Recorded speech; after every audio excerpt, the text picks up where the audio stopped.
this is the third time that I've been featured. And all three times, or all the previous two times I just shared stories about witnessing homelessness firsthand, because buses, one of the things that people don't really think about in terms of the homelessness crisis in the city is people try to find refuge in a lot of places where they really wouldn't get bothered. And buses, coffee shops, libraries tend to be one of those places. So this third time isn't going to be an exception, because this is something that actually just happened just recently. Now, before I tell the story of Jamie, who is the person I'm going to speak about, the reason why it ended up being a thing is because about 3 years ago, I never asked this woman's name, but she ended up, her nightly routine was riding the bus with me 3 days out of the week for about 4 or 5 hours. And this is where I realized how bad of a problem that it was, not just to be homeless, but how it can how the problems kind of transcend gender. So one of the things that people don't think about is if a guy is homeless and sleeping out on the sidewalk, everyone will just say, "Excuse me, sir," and walk right over. But if you're a woman and you're homeless, it creates a completely different dynamic. So one of the things that this woman from 3 years ago would do is she would ride the bus with me until I pulled the bus in at 1 o'clock in the morning, and then when I pulled in at Santa Monica, she would hop on the 704 and ride that all night, because she said that sleeping on the street is, like I said, if a guy's sleeping out on the street, "Excuse me, sir, hope not to step on your sleeping bag," carry on business as usual. But if a woman is, it's like, "Hey, I can give you a place to stay tonight, come on with me," and then you end up with a whole bunch of problems. So about 2 weeks ago, I'm doing the Line 7. That's the route that I do if you guys are familiar with the Santa Monica's service. So I do the 7 from Santa Monica to Koreatown, and I'm going westbound on Pico and Hauser. So I pull into the bus zone. There's about there's 3 people standing there. 2 of them get on the bus, and there's a young girl that probably looked to be about in her mid to late 20s, staring at me as both doors are open, and I'm staring back at her, and she's staring at me, and I'm like, okay. So I close the door. We're sitting at a red light. I do that little creep back into traffic to make sure I don't have to pick anybody up, because I'm like, I'm sorry, I already left the curb. So the light turns green, and I'm like, something told me, like, you know what, the way she was staring at me, I guarantee you she's going to ask to get on the bus as soon as the light turns green, and I'm ready to go. And literally, as soon as the light turns green, I let my foot off the service brake. "Excuse me," and I'm like, I couldn't help it because I was already having a shitty day at that point. So I was like, "Fuck!" I just literally just yelled that out on the bus. I was like, "Fuck," because I knew it was coming. But I tend to try to not be a dick as much at work as I used to be, because you caught me like 4 years ago. I was your typical asshole bus driver. Now I'm just slightly less of that.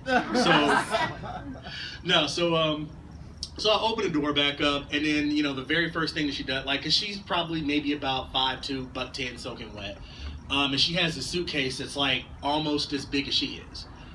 So she's struggling to get it up, because remember, I already pulled away from the curb, so she has to step into the street and then up into the bus. So she's carrying this suitcase that probably has another one of her inside of it. It's so heavy.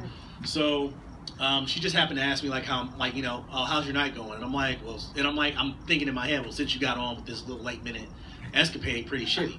So I'm like, I just look at her, it's all right. And then, she kind of goes off into this whole thing about how, oh, well, yeah, I'm like, yeah, I know how much things can suck. I just got put out of the place I was staying at.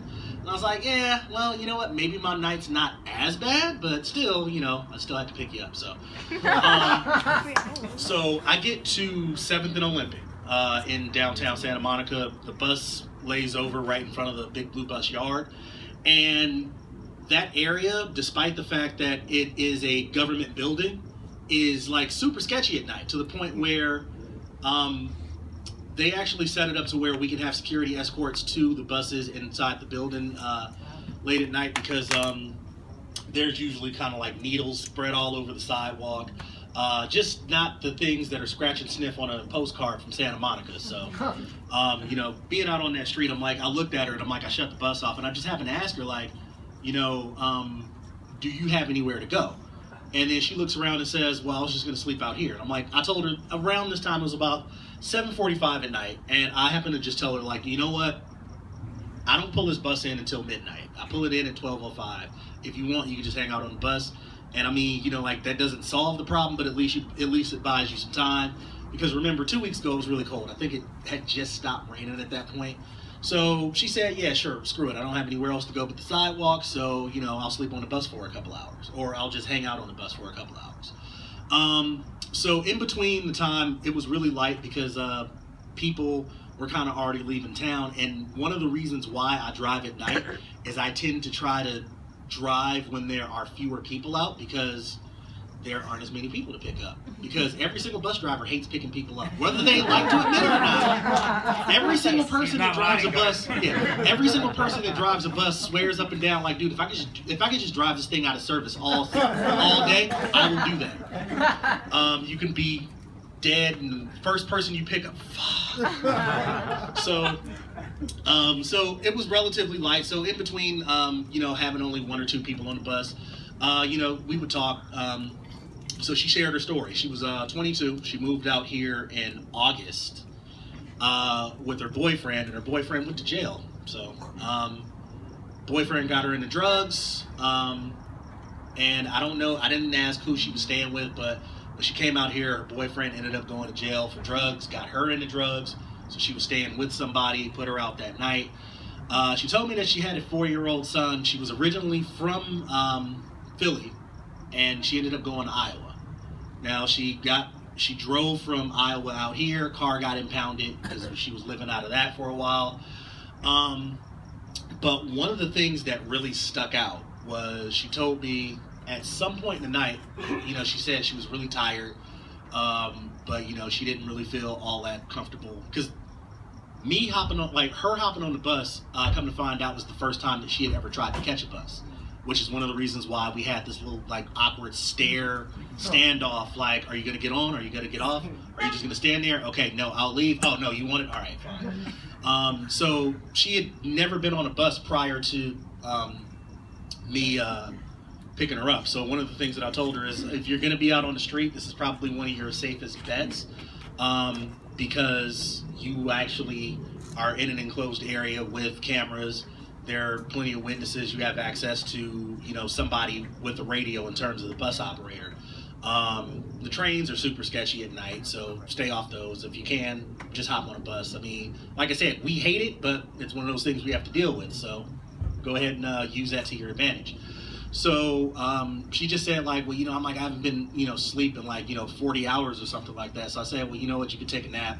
If you sit up here, I'll keep an eye out for you. And the reason why this story stuck out, even though we had talked for, you know, so on and so forth, is it was one of those really harsh reminders on how hard things can be while you're homeless in Los Angeles and while you're a homeless woman in Los Angeles. She gave me fair warning by saying, like, okay, just so you know, I have to sleep with a pocket knife. So if you have to wake me up, I'm giving you that heads up, there'll be a knife in my hand.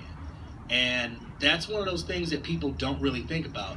It's really easy to paint homelessness in Los Angeles with a monolithic brush by saying, oh, they're mentally ill, they're on drugs, they want to be there. But that's one of the things that you don't think about, because every single person that goes home that has a roof over their head doesn't have to sleep with a knife in their hand. So that's one of the things that always humbles me, and it always reminds me that, you know what, even though things are bad for me, it's worse for everybody else, and we need to be a little more sensitive to that. So that's my time for the feature. I'm going to remind you guys that Ask the Bus Operator, there are absolutely no limits. Go ahead and get as wild and as crazy as you want. Trust me, I'll answer anything. So that's my time.